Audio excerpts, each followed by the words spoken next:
Hey there, viewer. My name is Reggie, but you can call me Arcade, and welcome to the very first video of my YouTube channel. I've wanted to make a YouTube channel literally since I was like 14 years old, but I'm only doing it now in my 20s, and I have a very good reason to start because, in case you've been living underneath the rock, Wizards of the Coast has been making an announcement that on the 22nd, so literally tomorrow, they'll be making some big changes to the Commander ban list. The reason that they're making these changes is so that they can shake up the format and also kind of add to the play experience that they're trying with this new commander bracket system that they've created. And so, because this news is so huge, huger than a Crater of Behemoth, huger than an Emrakul, you get it. You're gonna get it. It's a spoiler anyway. I'm not gonna say anything else. Because this news is so huge, I decided that I wanted to kind of throw my hat in the ring because this whole thing has sparked a lot of online discussion already. So basically, this video is going to be my predictions on the things that I believe will be unbanned or stay banned in the new ban list that they're going to be publishing. And I'm going to see tomorrow if my predictions are correct. And you can also leave some comments on what you think will be unbanned and the things that will stay banned as well. It'll be a fun little game that we'll play. So before I start, I want to throw in some quick disclaimers. First of all, I do not work for Wizards of the Coast. These are just my opinions on things that I think or that I wish, honestly, will be unbanned in the future. I don't know anyone that works for Wizards of the Coast, so I have literally no clue. We're all gonna see whenever the time comes. Also, I am just a casual, at least I would call myself casual anyway, Magic player. I don't really do competitive Magic. I have dipped my toes into some formats like CDH and Modern, a little bit of Standard as well. But for the most part, my opinions are going to be coming from a casual player's mindset. We also will not be going over every card on the ban list because that would make for a very long video. We're kind of just going to be talking about the big hitters, the ones that have been causing a lot of discussion already. If you click on this video, you probably have a general idea of what's going on already, but I'll be reading the cards and popping little pictures on the screen for you, like this one. That is going to be a really cool effect for later. Oh man, I'm going to hate myself editing this, aren't I? Anyway, without further ado, let's hop right into it, starting with the very first card. Oh boy. Biorhythm. This is a really, really fun one to talk about because when I first saw this card, I did not think that it was on the ban list, but it was. Tried sneaking it into a deck once and quickly found out that I just could not do that. But I'll read the card first. So you have 6 green for a sorcery, 8 total mana. Each player's life total becomes the number of creatures he or she controls. Biorhythm at this point in 2025, I believe, is probably just not good enough to stay banned. I think that it can lead to some awkward game situations that kind of just end out of nowhere. A player has no creatures, or maybe even 2 players have no creatures, and all of a sudden they're out of the game, and the Biorhythm player is, left victorious in the end of it. I don't know. I feel like there are already kind of spells that effectively do that. Like Nicobolus Dragon God kind of comes to mind. I know that that's 3 colors, but I just mean that there's effects like that that kind of just like snap. Depending on the board state, multiple people are just dead out of nowhere. So I think Biorhythm will most likely be unbanned on this new ban list. Next up, we have Braids, Cabal Minion. I have to reread this card because this one is a doozy. 2 black for a creature, Minion Legend. At the beginning of each player's upkeep, that player sacrifices an artifact, creature, or land.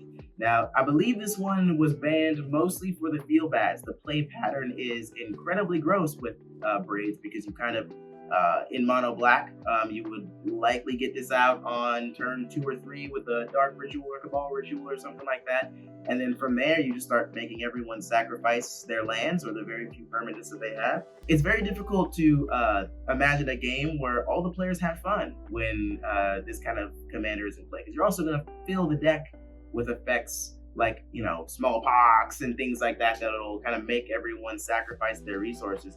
That being said, although it is a very miserable commander, I don't think that it's good enough to straight up be banned. It's just a gross thing to play against, and there's already commanders that are unbanned that are very gross to play against. So I think it'll probably see itself firmly on the game changer list as one of those commanders that'll self-correct itself out of the format when everyone realizes that it's miserable. Moving on. Oh, this one's also a doozy. This is one of the funnest ones to talk about, and one of the ones that honestly people have been talking about the most when it comes to things that will more than likely be unbanned. Coalition Victory. It is 3 and WUBRG for white, blue, black, red, green for a sorcery. You win the game! I like it so far. If you control a land of each basic land type and a creature of each color. For the same reason that I believe Biorhythm will be unbanned, Coalition Victory will more than likely be unbanned as well.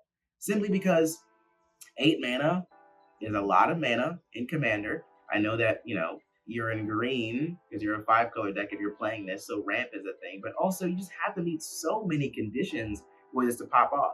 The main reason that many people are saying that it might stay banned is because it leads to those feel bad moments like with Biorhythm where all of a sudden they pop this off and the game is just over. But there's so much setup required. You have to have a basic land or a land of each basic land type, which is not difficult to do because there's cards like Leyline of the Guildpact that'll kind of let you do that for free.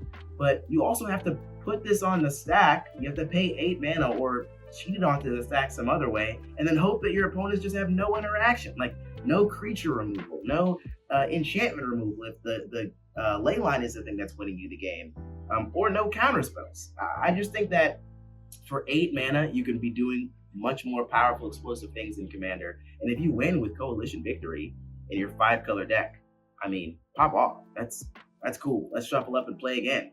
I can see this card easily being unbanned. If they want to put it on the game changer list, sure, why not? But I don't think it's powerful enough. Moving on. Oh boy. Talk about a doozy. The next one is Dockside Extortionist. And I guess it's probably best if I kind of loop together 3 cards into this part. Dockside Extortionist, Mana Crypt, and Jeweled Lotus. These 3 cards were all banned at the exact same time by the Commander Rules Committee, and kind of led to an uproar in the entire format from the community at large because the banning was so sudden. These 3 cards being banned led to the Commander Rules Committee being disbanded and being kind of absorbed into the greater Wizards of the Coast company.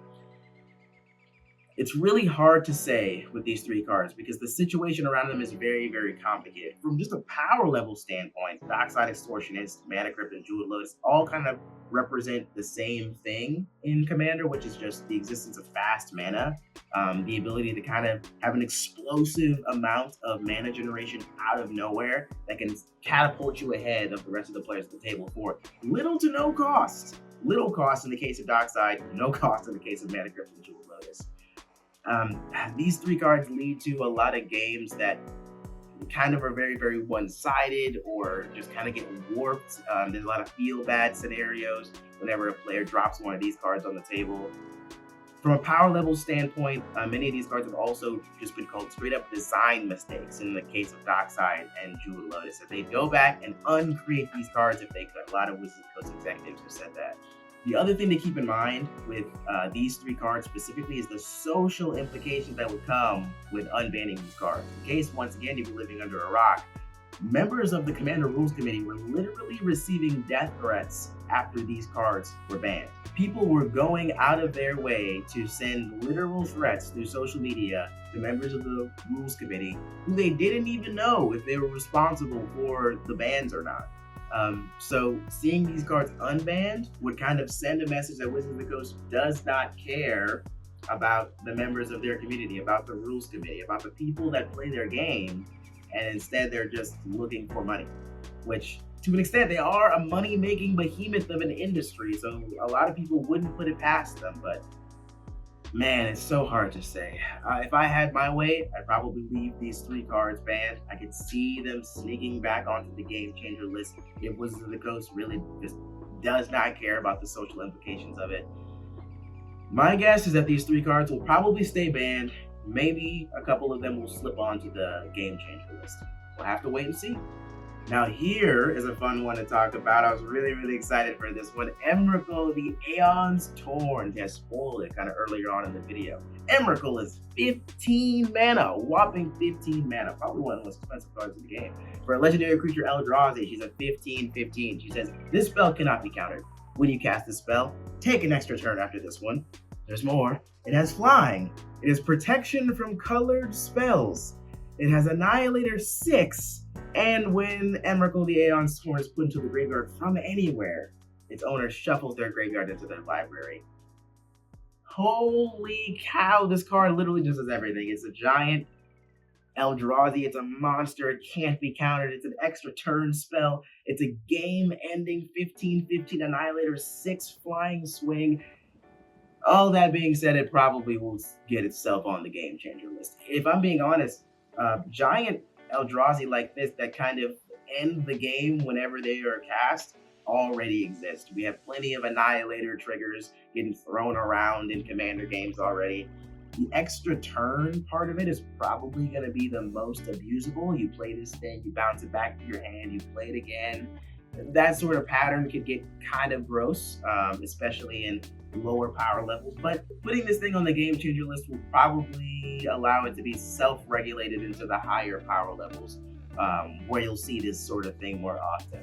I know a lot of people who would be very, very excited to be able to play with this absolute behemoth of a Magic the Gathering card, including myself. We'll have to see. I think it'll probably land itself on the game changer list. Next one is Fast Bond. It is 1 green for an enchantment that says you may play any number of lands on each of your turns. Whenever you play a land, if it wasn't the first land you played this turn, Fast Bond deals 1 damage to you. Fast Bond is an incredibly powerful Magic the Gathering card. There's effects like this already in the game that kind of let you play additional lands. Fast Bond is the only one, I believe, that just has that blanket text box of you may play any number of lands on each of your turns. Yeah, this effect could be very, very abusable, especially in landfall decks, and I can see it being just too powerful given how many strong lands we have that are legal in Commander. If you played against a lands deck, and I don't mean your friend's cute Tatiova landfall deck, I mean if you've ever played against an AC, if you ever played against a Flubs the Fool, Field of the Dead, Gaia's Cradle, Vesuva, Thespian Stage, Valakut, those landfall decks, the ones that are we will kill you by playing only lands, then you know how powerful lands can be in Commander. And so a card like this can be very, very dangerous to see unbanned. That being said, it probably will land on the game changer list. If I had to guess, it's either going to stay banned or go on the game changer list. I don't think that they're going to straight up unban it, because the effect is very, very powerful, but landfall decks already do this thing. They already play an infinite number of lands if that's what they want to do. They play all the things, the Azusa's, the ramp spells, all the things that let them deploy an absurd number of lands already. Fast Bond would just be another part of that collection. And I don't think it's going to necessarily break the format. A lot of green decks will play it, maybe even every green deck, but we have to wait and see. I think it'll probably land on the game changer list or stay banned. All right, I get to flex what very little CEDH knowledge I have here with our next card. It is Flash. It is 1 and a blue for a card that does not have Flash, but it is an instant. You may put a creature card from your hand onto the battlefield. If you do, sacrifice it unless you pay its mana cost reduced by 2. Flash is a very, very interesting card. It was initially banned, I believe, because of CEDH. It was a very, very powerful card that kind of led to a 1-card combo. You would flash out a Protean Hulk and then not pay the cost to keep it around. It would sack itself, you go find your combo, and then immediately win the game. It's interesting because I know a lot of CEDH players who would love to see this card unbanned because they just love playing with the most powerful cards that they can. But on the other hand, Flash was the only thing that decks were doing. You were playing Flash and then you were winning the game with Flash. And so that kind of led to a lack of diversity in CEDH. But then again, the best thing to do in CEDH still is, Demonic Consultation, Thassa's Oracle, and that's not getting banned anytime soon. So I don't know. Flash will probably stay banned because the only format that it would really affect a ton is CEDH. I could see some casual Magic players enjoying this card from time to time because it is a very unique effect, but it'll probably stay banned for the health of CEDH going forward. Now here is a card that I really wanted to talk about. The main reason, in fact, that I decided to make this video, or one of the biggest reasons I decided to make this video, is for this next one, Golos Tireless Pilgrim. For anyone that does not know this card, Golos is 5 mana for a legendary artifact creature Scout. He's a 3/5. When he enters the battlefield, you can search your library for a land card, any land. Put that card onto the battlefield tapped, then shuffle your library. And then he has this insane activated ability for 2 and WUBRG. You can exile the top 3 cards of your library. You can play them this turn without paying their mana costs. Golos was banned for a couple of reasons. The first is that he is just very generically powerful. He's a 5 mana creature that you can play as your commander that pays his own commander tax if he resolves. Kind of can go fetch you a land so that if he were to die, you can just replay him on your very next turn. That play pattern could be very, very strong, especially because you're tutoring with any land. And also because he was a 5-color commander, he sort of led to this state of, I believe it was like Habagity, that was the word they used on the Golos banning post, where effectively Golos was the single most popular commander before he was banned. You can go on EDH Rec and you would see that he was the most popular commander, had the most decks built. The reason that they banned him is because he was just so generically good and he was all 5 colors. It got to the point where no matter what deck you wanted to build, you could probably just put Golos in the command zone and make your deck better. It led to less format diversity because if you wanted to build a Reanimator deck, if you wanted to build an Enchantress deck, a Planeswalker deck, a Super Friends deck, you would just throw Golos in the command zone and it would probably just be better than any of the other alternatives. And they didn't want that for the format. They didn't want a commander that was just generically powerful, so they banned him. And what I'll say is this, is that in 2025, I think Golos deserves to be unbanned. I think you can probably go on the game changer list and find a very safe spot there with the other very, very powerful commanders. But I'm also a little bit biased. I know that no one at Wizards of the Coast will ever see this video probably, but Golos was the very first commander deck that I ever built whenever I first joined Commander, because the fact was I didn't know the kind of player that I was or what style I wanted to do, and so Golos just let me play all my favorite cards in one deck. And a lot of people that I know that built Golos decks built them for the same reason, where they could kind of build a deck that was just whatever they wanted. They could play the most egregious jank, or if they wanted to play a deck that didn't have the most support, Golos kind of gave you an outlet and just let you have a commander that was generically powerful, and your deck could kind of always do its thing. It was sad to see him banned. I know a lot of people were very, very disappointed to see Golos hit the ban list. I would hope that in 2025, with the existence of other 5-color commanders that are also just generically powerful, I'm looking at you, Joda, I'm looking at you, Kenrith, that Golos could probably see himself unbanned, but we'll have to see. I understand Wizards' reasoning if they chose to leave him on the ban list. I know a lot of people are afraid of a card like this and the way that it would warp the format, but I don't know. I feel like we definitely just need a card like this that exists. It's very new player friendly as well. It lets you play any style of deck that you want and not have to necessarily be restricted. That's the way that I've always seen it. But I guess we'll have to see how Wizards feels about a card like this. I would love to see him unbanned. Free my boy Golos, please. Next up is Gifts Ungiven. This is a very unique card too. Gifts Ungiven is 3 and a blue for an instant. You can search your library for up to 4 cards with different names. Target opponent chooses 2 of those cards. Put the chosen cards into your graveyard and the rest into your hand. Then shuffle. I believe the main reason Gifts Ungiven was banned was because it was just a very generically powerful card. A lot of decks can kind of abuse the fact that 2 of these cards are going into your hand and 2 of them are going into the graveyard. This is Commander. It's very, very easy to get those cards back. Or maybe there's cards that you want in the graveyard. It doesn't really matter. You're kind of putting your opponents in a lose-lose situation with this card, because if you are looking at 4 cards from your deck, which is a lot.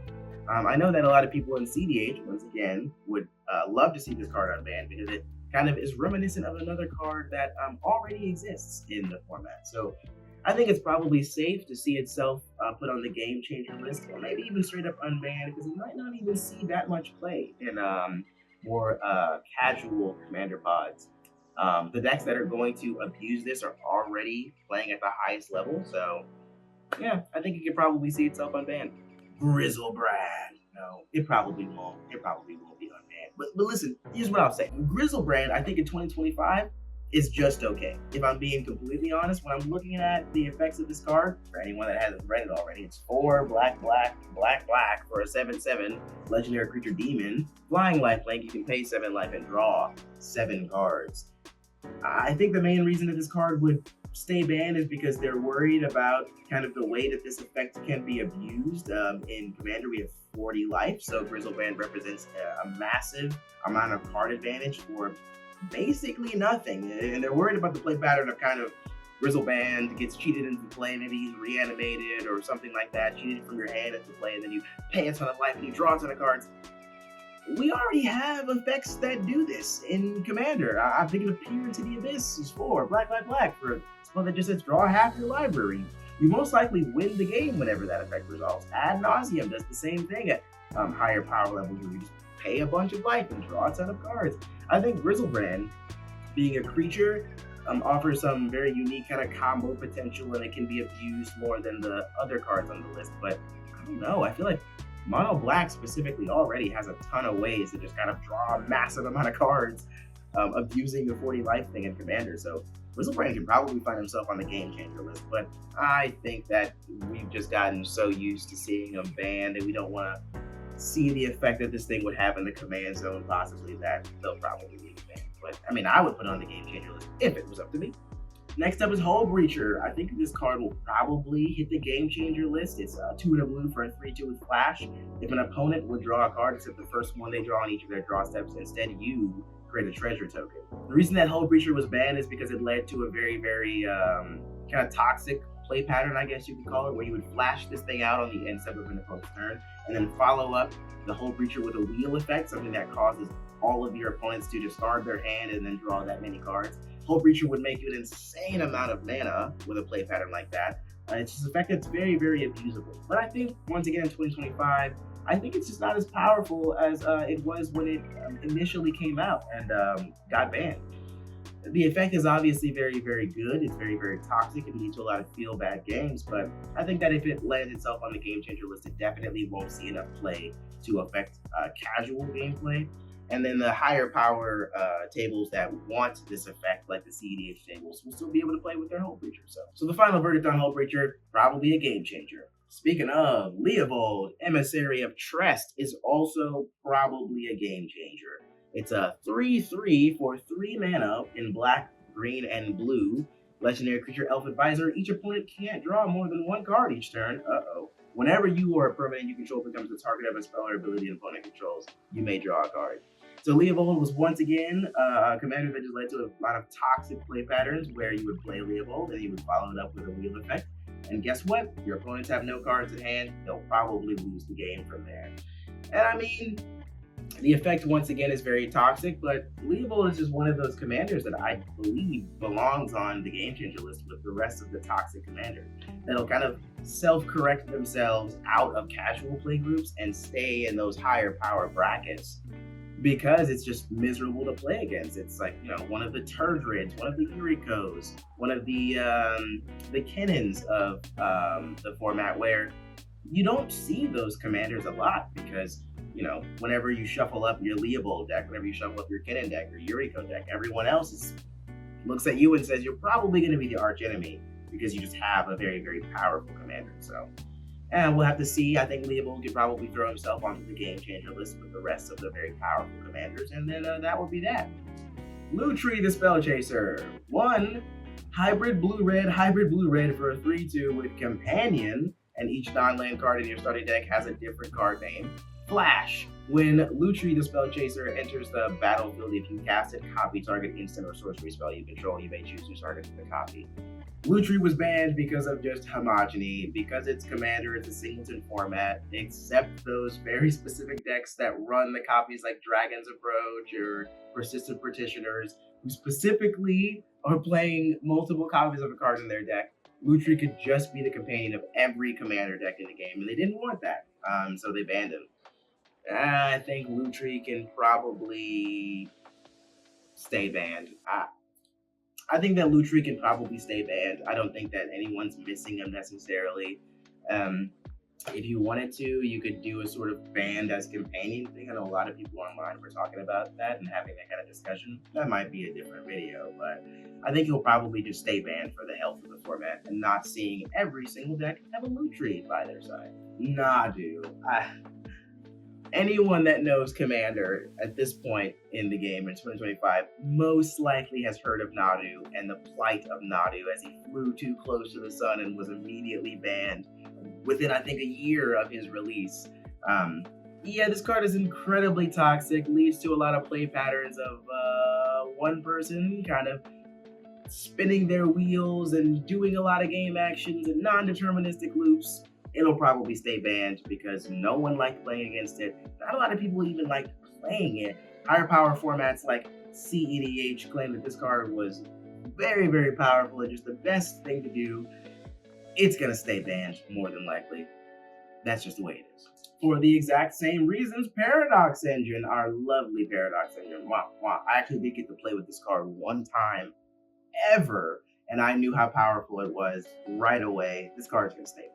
For the exact same reasons that Nadu is going to stay banned, these non-deterministic loops where you kind of spin your wheels and do a lot of game actions that don't necessarily end in, you winning the game. It's a 5-mana card that can go in literally any deck, so they're probably going to leave it banned for the sake of the health of the format and just the social aspect that Paradox Engine does not lend itself to. Primeval Titan, a classic Magic the Gathering card. 4 green for a 6/6 with Trample. It is a giant. Whenever it enters the battlefield or attacks, you may search your library for up to 2 land cards, put them onto the battlefield tapped, then shuffle your library. Prime Time. This one's hard to say as well. This one is a classic Magic the Gathering card that's been on the ban list for a very long time. In 2025, there's already ways to do what Primetime is kind of doing, which is like search your library for a bunch of lands and then kind of abuse the fact that it's a creature. Oh, it's really, really difficult to say. I think Primetime will probably find itself on the Game Changer list, or it'll probably stay banned. I don't see itself just being kind of freed into the wild off of the Game Changer list, simply because lands are so powerful, guys. If you haven't played against a good lands deck, then you do not know the pain of your opponents finding the best lands in the game and throwing them onto the battlefield. Combine this with the fact that it's a creature that can be cloned and copied and blinked and reanimated and, all the bells and whistles that can just lead to you putting every single land in your deck into play. This card will probably be on the Game Changer list and relegate itself to kind of higher power tables, I imagine, but then again, it is just a generically good card. I can see Wizards of the Coast being afraid of having this effect in the format and just what it would do. It's been banned for so long, though. Let's just see what happens. Let's see what happens, and then we just ban it if it ends up bad again, Let's see what Primeval Titan can do. Put him on the Game Changer list. Rafello, Llanowar Emissary, probably just straight up gets unbanned. Maybe it ends up on the Game Changer list because it is just very, very powerful, but I look at this thing and I kind of just see Kennen, right? Like 2/1, you can tap it and add 1 green mana to your mana pool for each forest you control. This can be very, very powerful in a mono green deck where this is your commander. This thing can generate an absurd amount of mana. You can put that mana into a Staff of Domination and then do all sorts of crazy combos. But this archetype of commander already exists. This commander that kind of just, you play it, it gives you an absurd amount of mana, and then you just win the game. This is where the Urza, Lord High Artificers exist. This is where the Kennen, Bonder Prodigies exist. I think that those commanders are all kind of going to self-correct themselves, be like rule zeroed out of a lot of pods, and then you're just not going to see this card a lot. I think it just straight up deserves to be unbanned, and it probably will be. So I think that Rafello's Llanowar Emissary will probably be unbanned. Sundering Titan. When Sundering Titan enters the battlefield or leaves the battlefield, choose a land of each basic land type, then destroy those lands. Sundering Titan was banned, I believe, because it is land destruction, which is a big no-no in Commander in general. In casual Commander, it's not okay to touch people's lands. People need lands to play the game, usually. So Sundering Titan found itself on the ban list because it kind of has that primetime problem where you can blink and reanimate it, and then it has to leave the battlefield effect, and then it's the battlefield effect, and you just have a situation where no one has any lands in play. But it is 8 mana on a 7/10. I don't think a lot of people are going to play this. There's already cheaper ways to destroy everyone's lands if that's what your deck wants to do. I think it'll probably see itself on the game changer list. That is my prediction. This next one is a wish list card for me. I know that it's too powerful. I know it'll probably stay banned, but this is my wish. Tinker, 2 and a blue for a sorcery as an additional cost to cast the spell, sacrifice an artifact, search your library for an artifact card, put that onto the battlefield, then shuffle. One thing you need to know about me is that I am a Timmy player at heart, and I know that Tinker is usually a combo card, but my dream is I play 3 mana, I sacrifice, an artifact land or a Thopter, and I put out a Blightsteel Colossus, I put out a Portal to Phyrexia, I put out all these gigantic artifacts into play for a measly 3 mana, and it would be so fun. This card will probably stay banned, but if I had to make one wish for an unban from Wizards of the Coast, I'd say Golos first, and then Tinker would be right after. This card is so cool, and I really want to see how it plays in Casual Commander. Maybe it finds itself on the Game Changer list and you're not allowed to play it in certain brackets, but that's my wish. I think that it's probably close, it's probably fine, but honest prediction, it'll stay banned, but I wish that it could find itself. Have you gotten tired of me talking about lands yet? Because we got one more. Tolarian Academy is the last card that we're going to be talking about. It is a legendary land that says tap, add a blue to your mana pool for each artifact you control. That effect is absolutely insane. The only thing that would make it even more powerful is if it was an artifact itself. Tolarian Academy is in a cycle of lands like Gaia's Cradle and the enchantment one that I can't remember the name of, where you could just add an absurd amount of mana to do the thing that your deck was already going to do anyway. In the case of Gaia's Cradle, you're going to play creatures. Gaia's Cradle is going to give you a bunch of mana. In the case of Tolarian Academy, you're going to play a bunch of artifacts. It'll give you more mana to play more artifacts. Tolarian Academy, I think, might be fine on the Game Changers list. It'll probably stay banned just because it's a very powerful card. Probably the most powerful in that cycle, objectively. And so, it'll probably stay banned, but I could see them sneaking it onto the Game Changer list just to see how some powerful lands like this one will operate in the bracket system in general. But we'll have to see. I think Tolarian Academy, my prediction is that it is going to stay banned, but who knows? Maybe it'll sneak onto the Game Changer. And those are all of my predictions for the cards that may or may not be unbanned in tomorrow's posting of the Commander ban list. I am so excited for the post tomorrow that's going to tell us how many of these cards are going to be unbanned, if any of them, if all of them. No matter what, I think that this announcement is going to shake up the Commander format and just kind of set the foundation for the way that we play this game in the future. I'm looking forward to seeing all of the new commanders that come out of this. It's just going to be a very exciting time for Commander in general. I hope that you enjoyed this video. If you did, please do not forget to like and subscribe and share this video with your friends as well. Leave a comment down below for things that you believe will be unbanned or that should absolutely stay banned. Argue with me in the comments. I'll respond to you, I promise. And we're all going to be very excited to see what happens in the announcement tomorrow. And I'll absolutely make a video about that as well. Probably a blind reaction. We'll have to see. I'll see you guys next time. Peace out.